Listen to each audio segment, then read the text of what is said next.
So here there was branch in the way and you could not walk on the sand, you need to walk in the street, but not anymore. So I trimmed the path here to go there, but not a lot, just, you know, the big branch.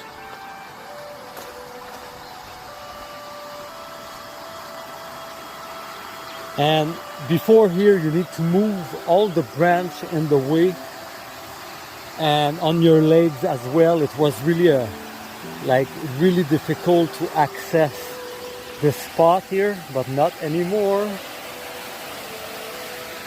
So I didn't cut too much because I want to keep the privacy of this place here. But at least now to come here, you don't need to move any branch.